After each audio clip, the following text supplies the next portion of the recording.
Praise the Lord. Shalom everyone. May God bless you. खुदावंद की पाक पवित्र उपस्थिति में आप सभी का स्वागत है। मैं सर्वजीत सिंह अमृतसर पंजाब से हूँ और JLY मिनिस्ट्री अमृतसर पंजाब।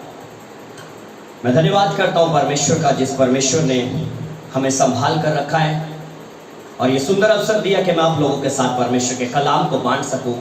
आइए हम प्रार्थना के साथ हम इस सभा को शुरू करेंगे ताकि हम परमेश्वर के वचन को समझ सके और सुन सके और उसको अपनी जिंदगी में ले सके। आइए हम प्रार्थना करेंगे।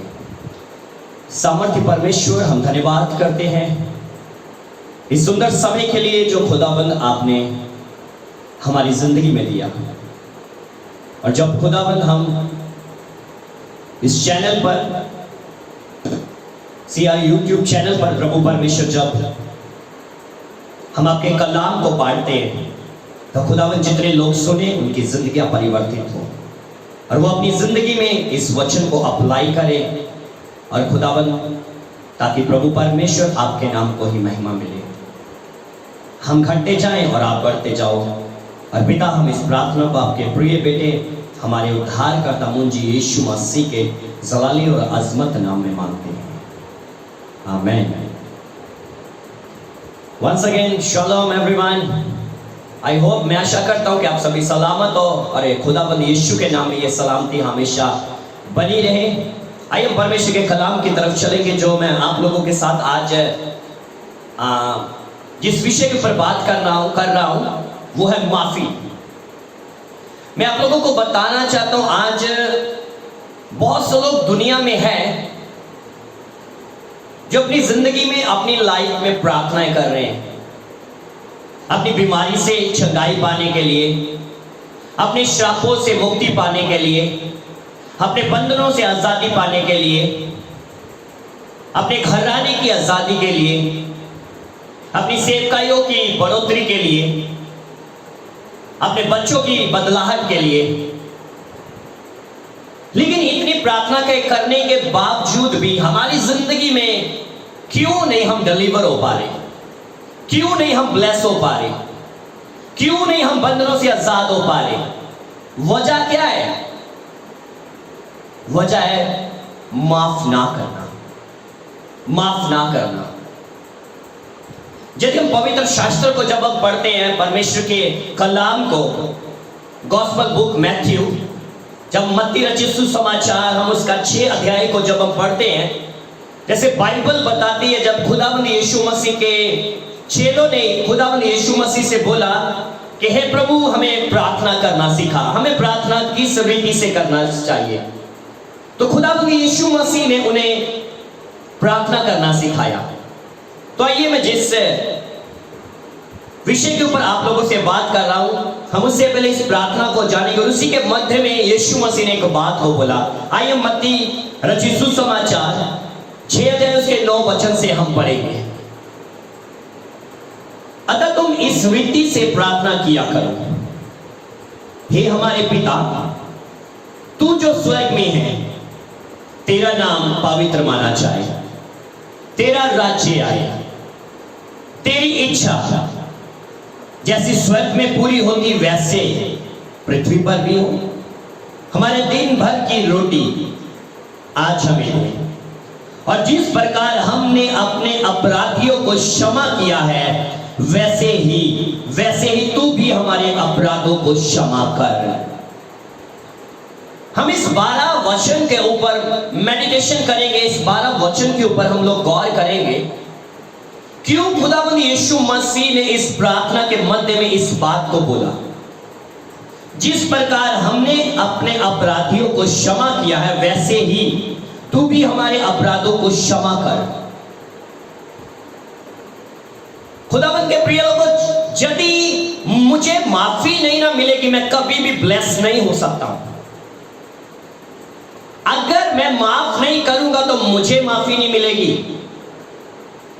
माफी लेने के लिए सबसे पहले मुझे माफ करना पड़ेगा। जो इस 12 पद में मैथ्यू चैप्टर 6 वर्स 12 में यीशु मसीह बोल रहे हैं, उस प्रार्थना में सिखा रहे कि जिस रीति से हमने अपने अपराधियों को क्षमा किया, तू भी हमारे अपराधों को क्षमा कर। मुझे अपने अपराधों की माफी के लिए, मुझे अपने पापों की माफी के लिए सबसे पहले मुझे भी माफ करना पड़ेगा। हो सकता होगा मैंने अपने दुश्मनों से आज भी दुश्मनी रखी है, मैंने उनको माफ नहीं किया, और जिसके कारण आज भी मैं अपनी बीमारी से आजादी, चंगाई को नहीं ले पा रहा हूं, मैं अपने श्रापों से आजाद नहीं हो पा रहा हूं, मैं अपने बंधनों से आजाद नहीं हो पा रहा हूं, मेरे घर से पीढ़ी दर पीढ़ी कर्ज नहीं खत्म हो रहे, मेरे घर से झगड़ा नहीं खत्म हो रहा, मेरी जिंदगी से कर्जे नहीं खत्म हो रहे, मेरी जिंदगी से बंधनों से मैं आजाद नहीं हो पा रहा हूं।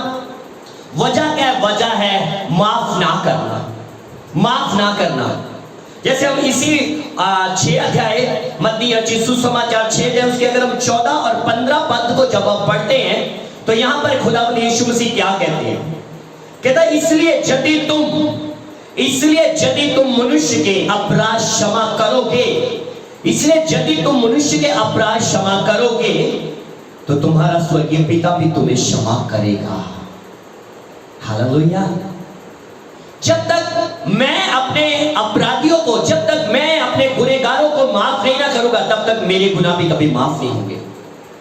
और यदि मेरे गुनाह ना माफ हुए तो मुझे माफी ना मिली तो मैं कभी ब्लेस नहीं हो सकता हूं, मैं कभी डिलीवर नहीं हो सकता हूं, मैं कभी हील नहीं हो सकता हूं, मैं कभी बंधनों से आजाद ही नहीं हो सकता हूं। और 15 पद में यीशु मसीह बोल रहे हैं और यदि तुम मनुष्य के अपराध क्षमा ना करोगे तो तुम्हारा पिता भी तुम्हारे अपराध क्षमा ना करेगा। ये मैं नहीं बोल रहा, ये पवित्र शास्त्र का लेख बोल रहा है। यदि आप अपने अपराधियों को क्षमा ना करोगे तो आपके अपराध भी कभी क्षमा नहीं होंगे। जब हम लूका रचित सुसमाचार 5 अध्याय जब उसके 17 पद से हम पढ़ते हैं तो बाइबल बताती खुदावंद यीशु मसीह के पास एक लकवे के रोगी को लेकर आए, और जब लकवे के रोगी को लेकर यीशु मसीह एक घर में लोगों के साथ बातचीत कर रहे थे, खुदा के वचन को प्रचार कर रहे थे, और बहुत बड़ी भीड़ थी। और बाइबल बताती वो भीड़ के कारण उस लकवे के रोगी को अंदर ना ले जा सके, लेकिन यीशु के पास ले जाने के लिए उन्होंने क्या किया? वो छत पर चले गए और छत पर से उन्होंने खपरैल को उठाकर उस बिस्तर समेत, उस खटिया समेत उस लकवे के रोगी को यीशु मसीह के मध्य में, उसके सामने उसको नीचे उतार दिया। और यीशु मसीह ने यहां पर उनके विश्वास को देखकर यीशु मसीह बहुत आनंदित हुए। यीशु मसीह ने स्माइल किया और यीशु मसीह ने यूं ही उस लकवे के रोगी को देखा। आप ध्यान से उस पद को जरूर पढ़ सकते हो, मत्ती 5 अध्याय 17 वचन से आप जरूर पढ़ सकते हो। अगर मैं आप लोगों के साथ अगर उस पद को पढ़ूं तो वहां पर अगर आप यदि पढ़ोगे तो वहां पर यीशु मसीह ने क्या कहा? आइए हम पढ़ते लूका रचित सुसमाचार 5 अध्याय उसके 17 वचन से, लेकिन मैं आपको सीधा 20 वचन से पढ़ता हूं। कहता उसने उनका विश्वास देखकर उससे कहा, हे मनुष्य तेरे पाप क्षमा हुए, हे मनुष्य तेरे पाप क्षमा हुए। अगर यदि मैं आप लोगों से सवाल करूं, ये लकवे का रोगी यीशु मसीह से क्या लेने के लिए आया था? सिंपली सी बात है। यदि आप लोग सुन रहे हो तो आप में से हर कोई बोलेगा वो तो चंगाई को लेने के लिए आया था, लेकिन यीशु मसीह तो उसको बोल रहे हैं मनुष्य तेरे पाप माफ हुए, क्षमा हुए। क्या इसको माफी की जरूरत थी या चंगाई की जरूरत थी?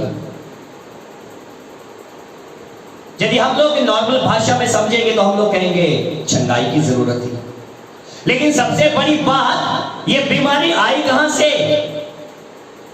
जब आदम और हवा के बारे में पढ़ते हैं, उन्होंने पाप किया। अदन की वाटिका में उन्होंने खुदावंद के उस आज्ञा का उल्लंघन किया, पाप के कारण वो परमेश्वर से दूर हो गए। गरीबी आई, बीमारी आई, श्राप आई, मृत्यु आई और हम परमेश्वर से दूर हो गए। और इस मनुष्य को चंगा करने के लिए जो बीमारी उसकी लाइफ में थी, लकवे का रोगी जो था, वो पाप के कारण था।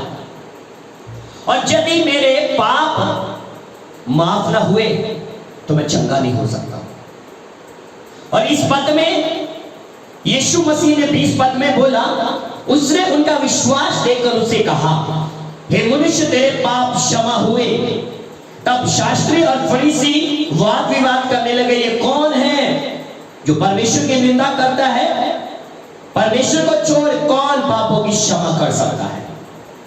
यीशु ने उनके मन की बातें जानकर उनसे कहा, तुम अपने मन में क्या विवाद कर रहे हो? सहज क्या है ये कहना कि तेरे पाप क्षमा हुए, या ये कहना उठ और चल फिर? क्या है सहज? यीशु ने उन फरीसियों के मन की बातों को जानकर कहा।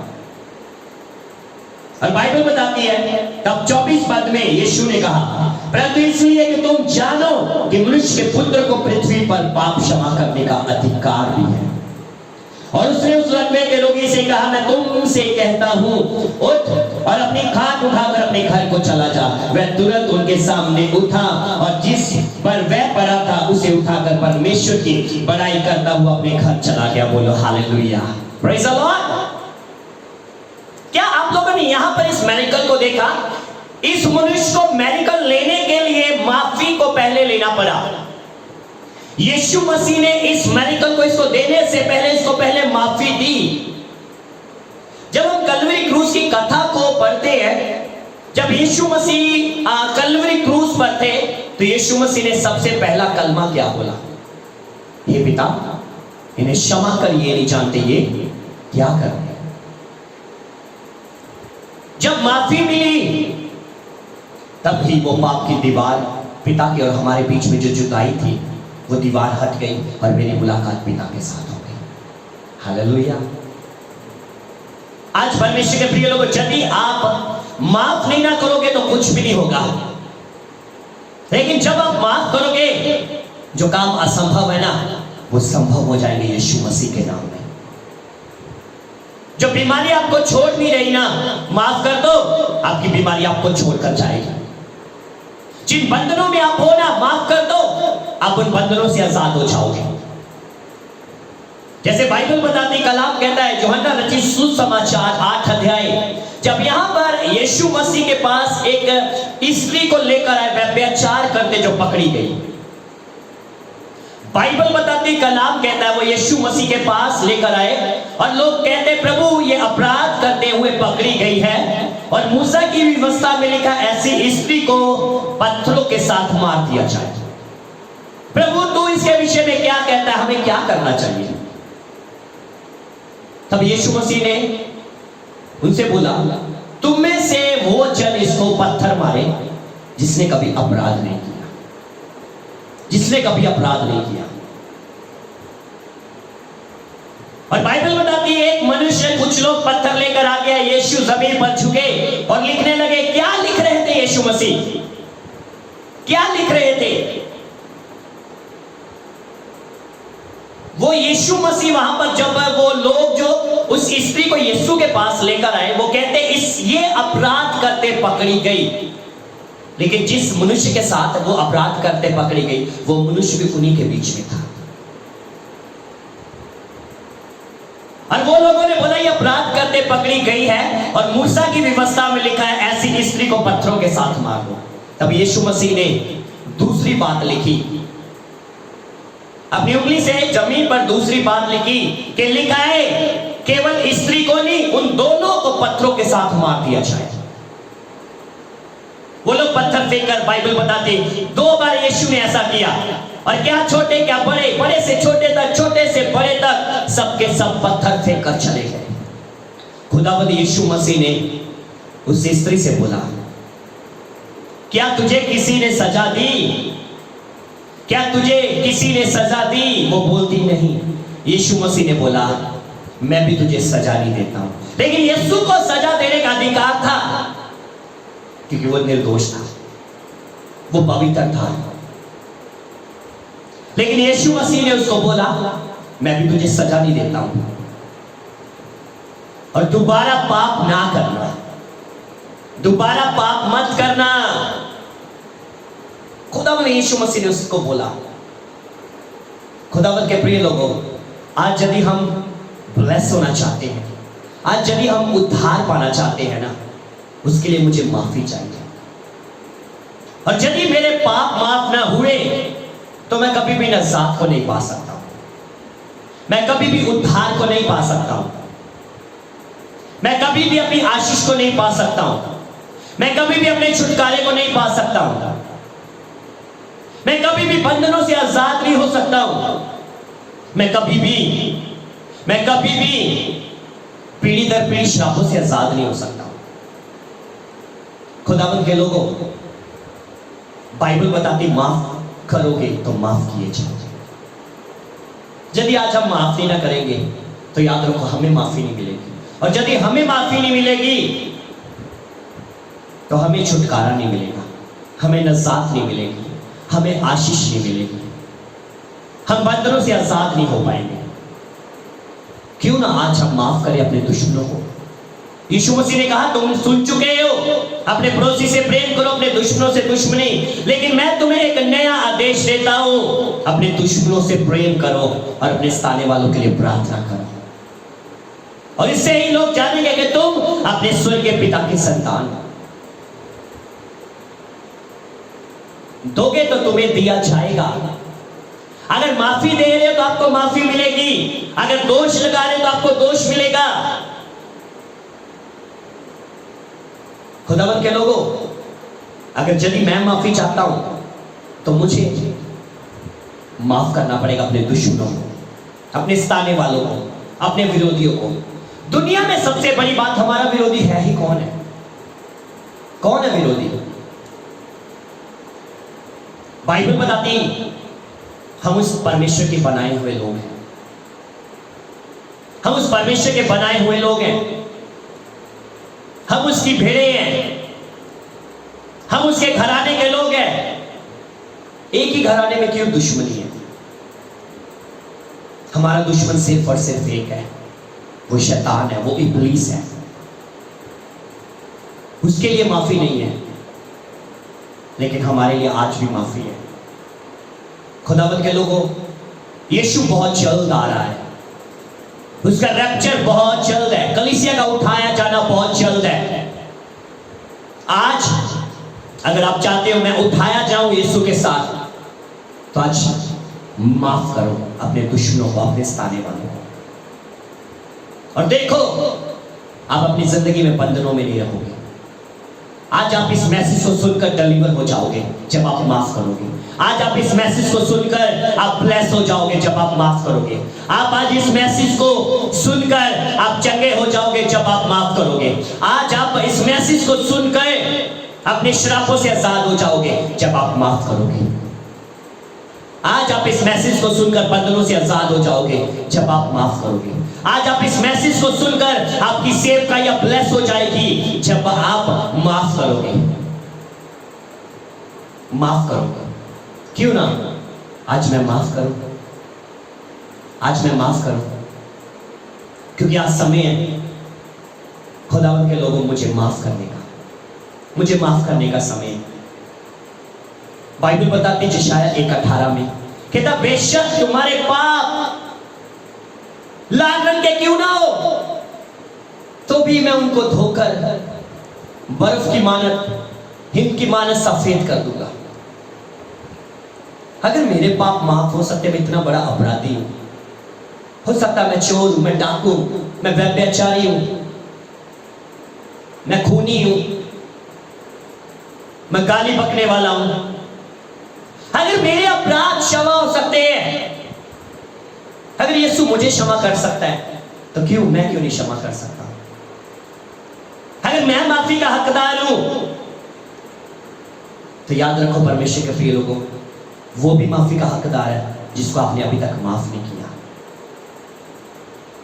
यदि हम परमेश्वर से माफी की उम्मीद करते हैं ना, तो उससे पहले हम भी वैसा ही करेंगे। हम माफ करेंगे तो हम अगर परमेश्वर से माफी की उम्मीद करते हैं, तब ही हमें माफी मिलेगी।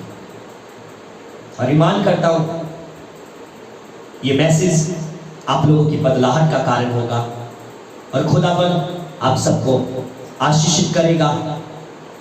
और मैं धन्यवाद करता हूं उस खुदावन का जिसने मुझे समय दिया कि मैं इस CR YouTube चैनल पर आकर परमेश्वर के कलाम को आप लोगों के साथ मैं बांट सकूं। और मैं धन्यवादी हूं परमेश्वर के दास इवेंजलिस्ट परवेज आलम जी का, CCP मिनिस्ट्री पाकिस्तान।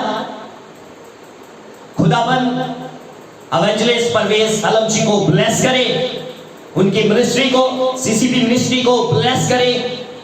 और मैं धन्यवादी हूं उस खुदाबंद का जिस परमेश्वर ने मुझे ये सुंदर अवसर दिया। और मेरा अनुरोध है कि आप लोग इस CR YouTube चैनल को सब्सक्राइब करें, बेल आइकन दबाकर आपको, ताकि हमारी हर वीडियो मिल सके और आप सुनकर ब्लेस हो सको। और मैं धन्यवादी हूँ यहोवा मिनिस्ट्री के चेयरमैन पास्टर चरणजीत कंबोज जी का, कि जिन्होंने मुझे आमंत्रित किया कि मैं इस CR YouTube चैनल पर आकर खुदावंद के कलाम को बांट सकूं। और मैं धन्यवादी हूँ पास्टर रंजीत का भी, जो इस यहोवा मिनिस्ट्री UK के, जो इंडिया के, भारत के इंचार्ज है। मैं धन्यवाद करता हूँ परमेश्वर का कि उस परमेश्वर ने मुझे इस मैसेज को देने के लिए इस्तेमाल किया। मैं धन्यवाद हूँ सब बातों के लिए। और सारा आदर जलाल महिमा हम खुदावंद यीशु मसीह के नाम को देते हैं। आमीन। May God bless you.